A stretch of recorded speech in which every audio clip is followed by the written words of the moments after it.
చక్కని సీతకి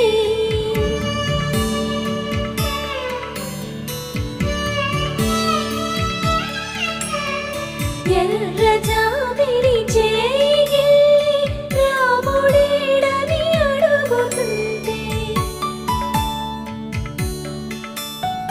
చూడలేదని పెదవి చెప్పే చెప్పలేమని కనులు చెప్పే నల్ల పూసై